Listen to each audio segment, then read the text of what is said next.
உழவர் சாரல் நேயர்களுக்கு என் அன்பான வணக்கங்கள்.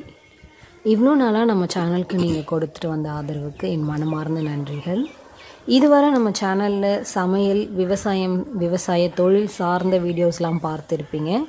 இனி நம்ம சேனலில் வரப்போகிற விவசாயம் சார்ந்த பல முக்கியமான விஷயங்களை நமக்கு சொல்லித்தர போகிறாரு. விவசாயத்தில் 40 ஆண்டுகளுக்கு மேல் அனுபவம் நிறைந்த மனிதர். அதாவது சீமை எருமை வைத்து உழவு உழுத காலத்தில் இருந்து இப்போது நவீன ரொட்டேட்டர் இயந்திரம்னு எல்லாவித தொழில்நுட்பமும் பயன்படுத்தி அனைத்து விதமான விவசாயமும் பழகியவர்னு சொல்லலாம். காலநிலை மாற்றம், வறட்சி இன்னும் விவசாயம் பாதிக்கப்பட்ட போதும் சிறு குறு விவசாயிகள் பாதிக்கிறத விட ஒரு பெரு விவசாயி தான் அதிக அளவில் பாதிக்கப்படுறாங்க என்பது தான் நிதர்சனமான உண்மை. அந்த நிலையில் கூட இவர் விவசாயத்தை விடாமல் அதற்கு ஏற்ற மாதிரி விவசாயம் செய்து வந்தவர். விவசாயம் இவருடைய பரம்பரை தொழில். விவசாயம் இவருக்கு ஒரு கண்ணுனா, பொது சேவை, அரசியல் இவருக்கு இன்னொரு கண்ணு. அரசியல் என்ற வார்த்தைக்கு அர்த்தம் மாறி போன இந்த காலத்தில் நாளுக்கு நாள் ஒரு கட்சிக்கு மாறும் மனிதர்கள் இடையிலே எம்ஜிஆர் மேலே கொண்ட பற்றாலையும் பாசத்தாலையும் எம்ஜிஆர் காலத்தில் இருந்து இப்போ வர ஒரு கட்சி அதையே கொள்கையாக கடைபிடிச்சிக்கிட்டு தன்னை விட தன் ஊர் மக்களுக்கு முக்கியத்துவம் தந்து தன் கட்சிக்கு முக்கியத்துவம் கொடுத்து செயல்பட்டு வரார். இனி நம்ம சேனலில் வரப்போகிற விவசாயம் சார்ந்த பல முக்கிய தகவல்கள் எல்லாமே நமக்கு சொல்லித்தர போகிறவர். அந்த வகையில் இன்றைக்கி நமக்கு இயந்திரம் மூலம் நெல் விதைப்பது எப்படி, அதோட கம்ப்ளீட் ப்ராசஸ் எக்ஸ்பிளைன் பண்ண போகிறாரு. வீடியோ ஃபுல்லாக ஸ்கிப் பண்ணாமல் பாருங்கள், ரொம்பவே பயனுள்ளதாக இருக்கும். இதுவரை நீங்கள் நம்ம சேனலை சப்ஸ்கிரைப் பண்ணலன்னா கண்டிப்பாக சப்ஸ்கிரைப் பண்ணிவிடுங்க. பக்கத்தில் இருக்க பெல் பட்டனை கிளிக் பண்ணிவிடுங்க. அன்பார்ந்த விவசாய பெருமக்களுக்கு வணக்கம். இப்போ நம்ம இன்னைக்கு நிகழ்ச்சி என்னன்னாக்கா, திருதி நெல் சாகுபடி, அதான் மிஷின் வச்சு ஓட்டுறதுக்கு முன்னாடி நாற்றாங்கல்ல எப்படி தயார் பண்ணலாம் அப்படின்றது தான் நம்ம கொஞ்சம் இப்போ பார்க்க போகிறோம். ஏன்னா இது மாதிரி புழுதியாக உள்ள நிலம் புழுதியாக உள்ள நிலத்தில் நாற்றாங்கல் தயார் பண்ணணும். அதுக்காக என்ன செய்யணும்னா, முதல்ல வந்து நம்ம நாற்றாங்கல் தயார் பண்ணுறதுக்கு முன்னாடி தொழு உரம் வந்து நிலத்தில் அடிக்கணும். தொழு உரம்னாக்கா அதான் உங்களுக்கு தான் தெரியும், விவசாய பெருமக்கள் எல்லாருமே தொழு உரம்னா என்னன்னு தெரியும். இந்த மாட்டு சாணம், ஆட்டு சாணம், இந்த கழிவுகள் தான், பிரியாணியுடைய கழிவுகள் தான், நம்ம வீட்டு விலங்குடைய கழிவுகள்லாம் கொட்டி வச்சுருந்து அது கொஞ்சம் நாளைக்கு வந்து அது தொழு உரம்லாம் கொஞ்சம் மக்கி இருக்கும். அதே ஈரமாகவும் போடக்கூடாது. கொஞ்சம் நாள் அது வந்து மக்கி அதில் வந்து இப்போ மண்புழுலாம் நிறைய உருவாகியிருக்கும். எருலாம் வந்து அதாவது பாருங்க, இந்த பக்கத்தில் வந்து மண்புழு தான் இருக்குது, உரம் இருக்குது. அந்த உரத்தில் வந்து இது மாதிரி உள்ள தொழு உரத்தை வந்து முதல்ல வந்து நாற்றாங்கலுக்கு அடிக்கணும். நாற்றாங்கலுக்கு தொழு உரத்தை அடிச்சுட்டு அது நம்ம தொழு உரத்தை இடுறோம். தொழு உரத்தை வந்து நிலத்துக்கு வண்டியில் ஒன்று கொட்டிட்டு திரும்ப அதை வந்து எல்லா இடம் படுற மாதிரி களைச்சிட்டு அதுக்கப்புறம் நம்ம வந்து தண்ணி வைக்கணும். தண்ணி வச்சு அதை என்ன செய்யணும்னா, ஒரு சால் வந்து இப்போ பக்கத்தில் ஒரு ரொட்டேட்டர் இருக்குது. இந்த ரொட்டேட்டரில் வந்து நீங்கள் ஓட்டினா இது வந்து இதெல்லாம் ஓட்டலாம். ஓட்டும்போது சேடை ஆக்கிறதுக்கு ரொட்டேட்டரில் ஓட்டணும். இந்த ரொட்டேட்டர்லையும் ஓட்டலாம், இன்னும் சின்ன ரொட்டேட்டர்னா கை வண்டின்னு முச்சு விஷயக்கு இன்னும் சின்ன கை வண்டிலாம் இல்லை, அதால் ஓட்டுங்க, அதான் நல்லது. ஏன்னு கேட்டாக்கா, இது வந்து ஆர்பிஎம் ரொம்ப கூடங்கும்போது அந்த நிலத்தில் இருக்கிற மண்புழு பூரா துண்டாக ஆக்கிடும். அதுவும் துண்டாகும். இருந்தாலும் அதுலேருந்து அது ஒரு மண்புழு நிறைய உருவாக்கலாம். இதுலேயும் வந்து தொழு உரம் கலந்து அந்த தொழு உரம் கலந்த பிறகு அந்த நிலத்தை வந்து சேடையாக ஓட்டு சமப்படுத்தி பண்ணணும். ஆனால் நாற்றாங்கல் தயார் பண்ணுறதுக்கு முன்னாடி நீங்கள் நிலத்தை கொஞ்சம் மேடுபான நிலமாக பார்த்து நாற்றாங்கல் ரெடி பண்ணணும்.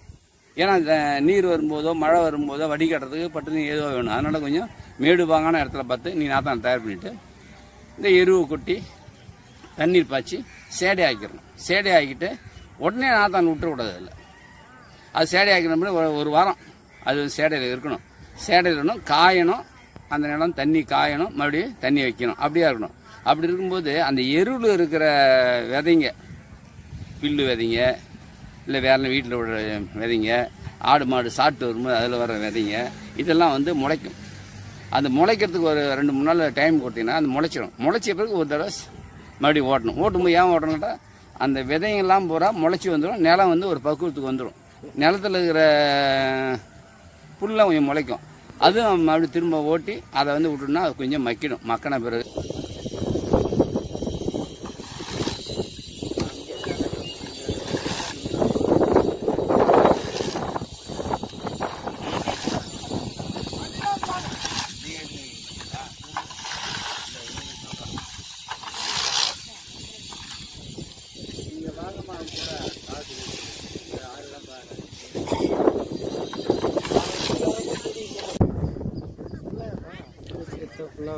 ஒரு அடிக்கு 2 அடி இது 1, இது 2 அடி. இது வந்து சும்மா டெமோ ஒன்று காமிக்கிறேன். இது 1 எல்லாத்தையும் அப்படிதான். வா சேத போய் இப்படி எடுத்து சேரு கையில் அதை புளி எடுக்கணும். அது வந்து எந்த காலம் கட்டி முடி இருக்கக்கூடாது, கல் இருக்கக்கூடாது. ரெண்டாவது வந்து அந்த பில்லுலாம் இருக்கக்கூடாது. பில்லோ கில்லோ எதுவுமே இருக்கக்கூடாது. அப்போதான் வந்து நாளைக்கு வந்து அந்த கேக்கு உடையும். மிஷினில் போகும்போது கேக்கு உடையும். அப்போ தான் பாட்டு பண்ணி மிஷின் நாற்று எடுக்கிறதுக்கு ஈஸியாக இருக்கும். வேர் இருந்ததுனாக்கா, இந்த பழைய பில்லு வேர் இருந்ததுனாக்கா ஒன்னோட ஒன்று பிடிச்சிக்கும். பிடிச்சிங்கன்னா அது வந்து உனக்கு வந்து நிறைய நாற்று எடுக்கிறது இதாகும். அதனால் இந்த ட்ரேவில் வந்து இதுமாரி பண்ணிவிட்டு முதல்ல பார்த்தீங்களா நெல் அது மாதிரி பண்ணணும். இது இப்போ வந்து இதுமாதிரி ட்ரே ஃபுல்லாக சமப்படுத்திக்கணும்.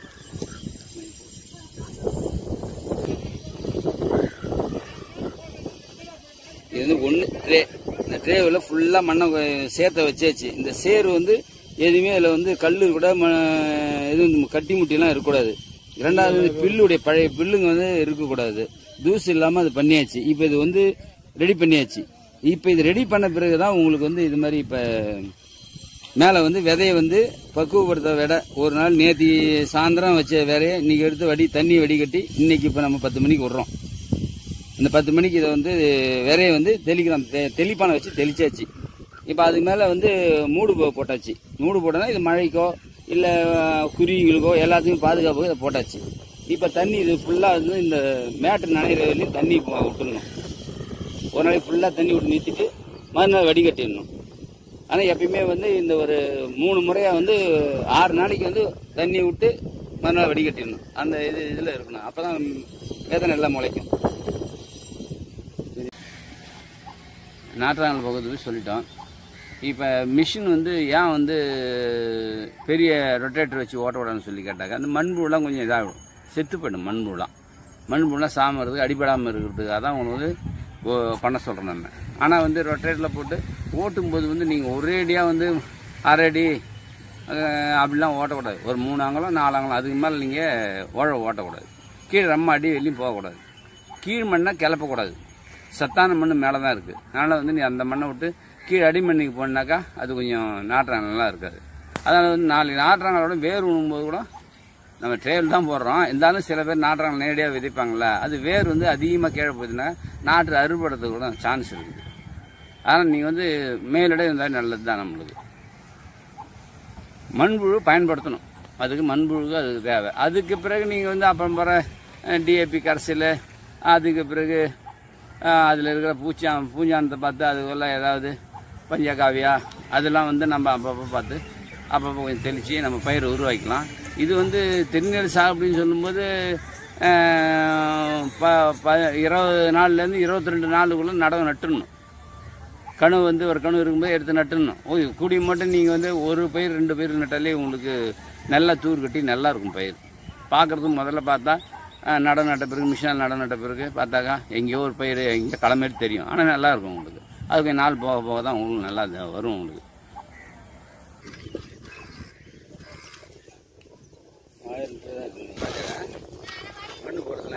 மண்ணு போட்டதெல்லாம் எடுத்துக்கிறேன்.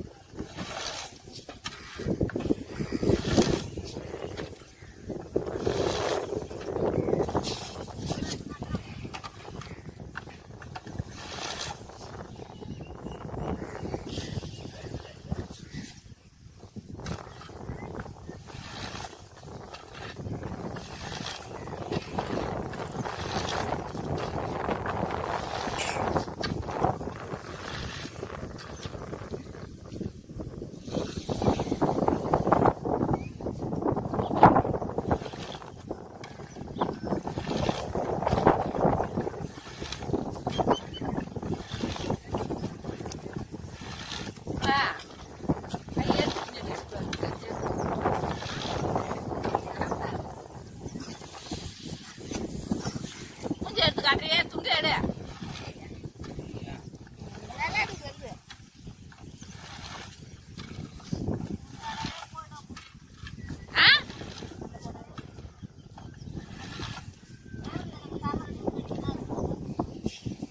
ஏன் தலை போறமா?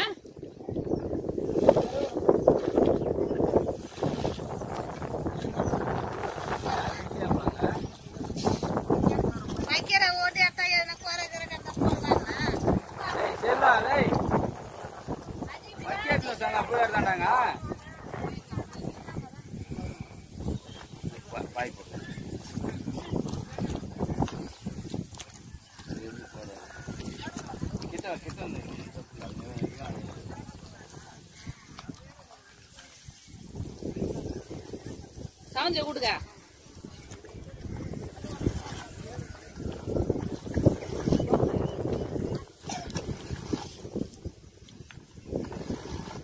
சௌந்தர்யா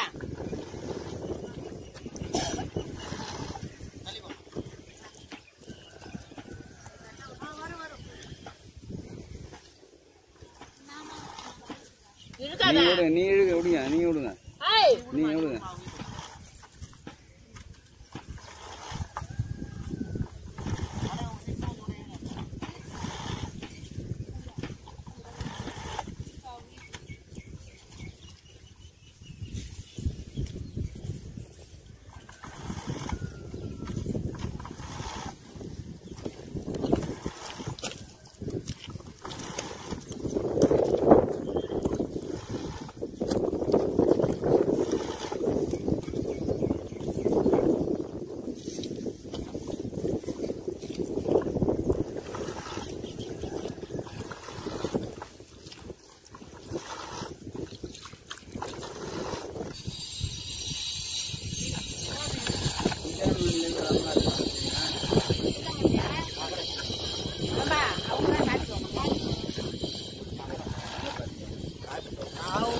சிந்தாமணில நிறைய பேர் வந்து கட்டிக்கிறாங்க. எங்க ஒரு அஞ்சு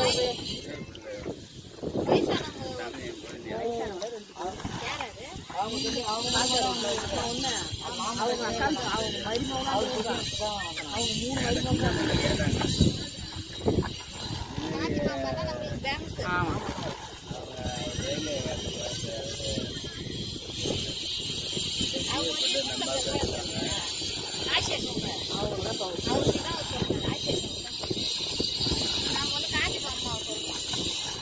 எல்லாம் ஒரே தேர்ல தாங்கிறாங்க.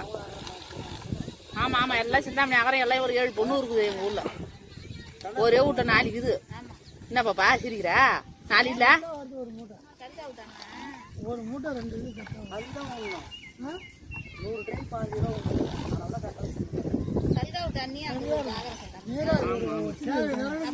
பசிராமன் பொண்டாட்டி அதான் ஒரு 7-8 பேர் இருக்கிறாங்கன்னு சொல்ல நானு.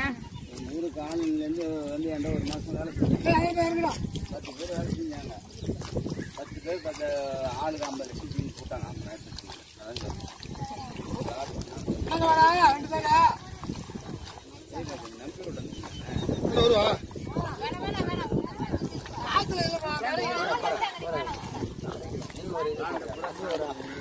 50 நெல் நல்லா. இப்போ நாற்று விடுறது எப்படின்னு சொல்லி கேட்டால் உங்களுக்கு வந்து இப்போ அதான் வந்து ட்ரேவில் போட்டோம். விதையெல்லாம் எப்படி எப்படி விடணுன்றதை உங்களுக்கு இதை காமிக்கிறோம்.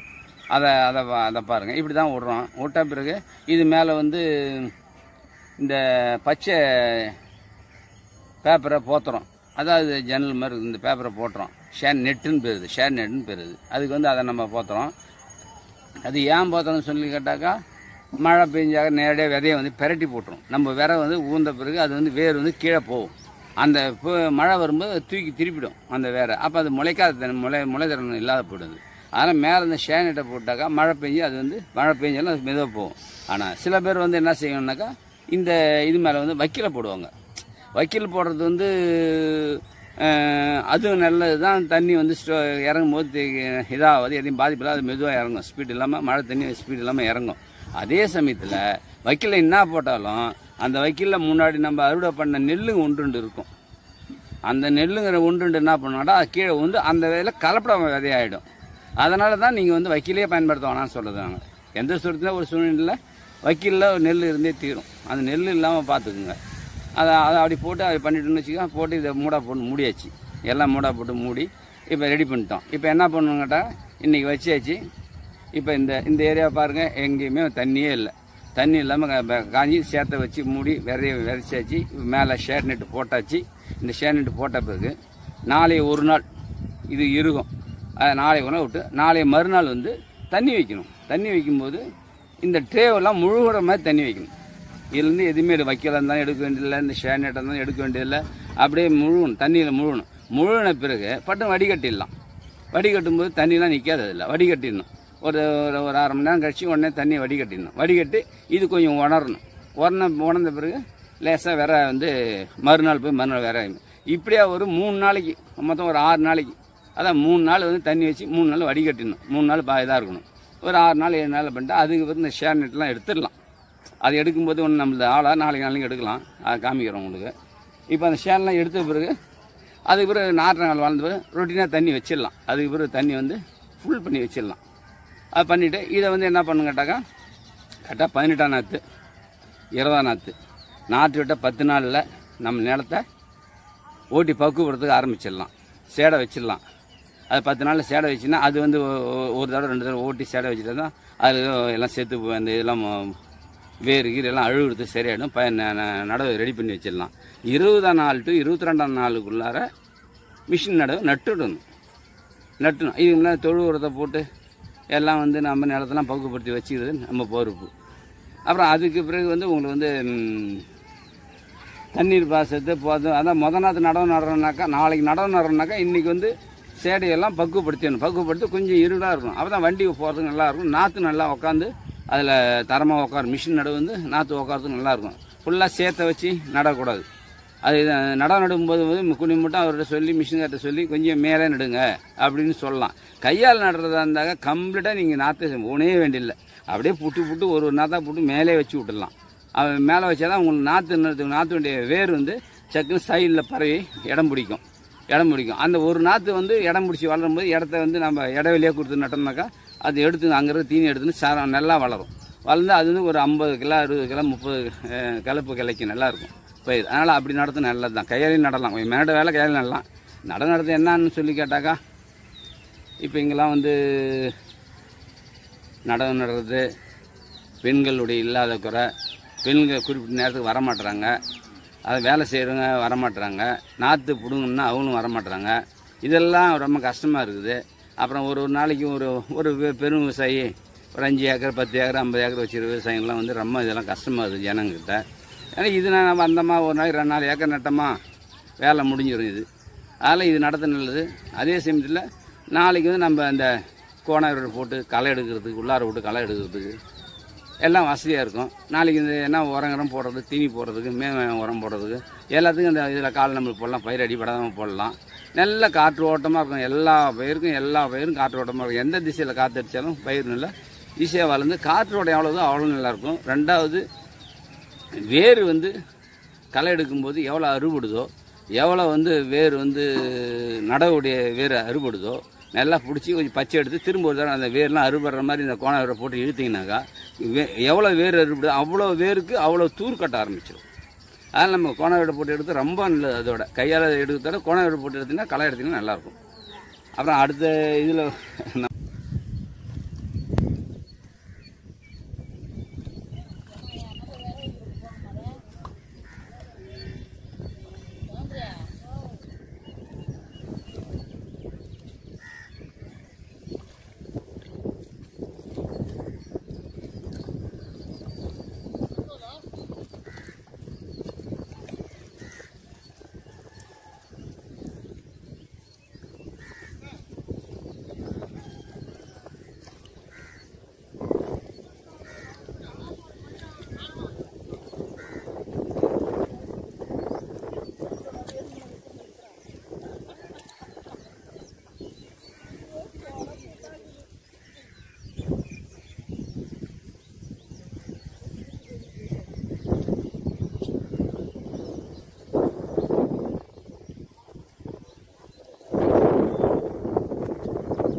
இப்போ நம்ம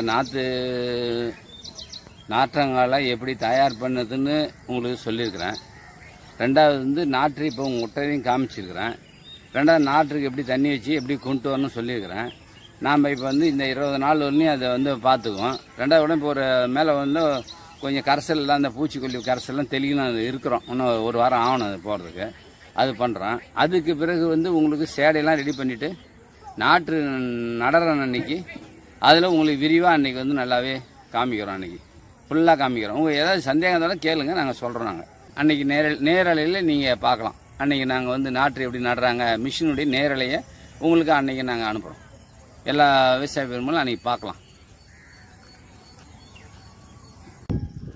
இந்த வீடியோ உங்களுக்கு பிடிச்சிருக்குன்னு நினைக்கிறேன். பிடிச்சிருந்துச்சுன்னா லைக் பண்ணுங்கள், ஷேர் பண்ணுங்கள், மறக்காமல் நம்ம சேனல் சப்ஸ்கிரைப் பண்ணிவிடுங்க. நம்ம மிஷின் நடவு கூடிய சீக்கிரம் லைவில் உங்களுக்கு நாங்கள் காமிக்கிறோம். நன்றி, வணக்கம்.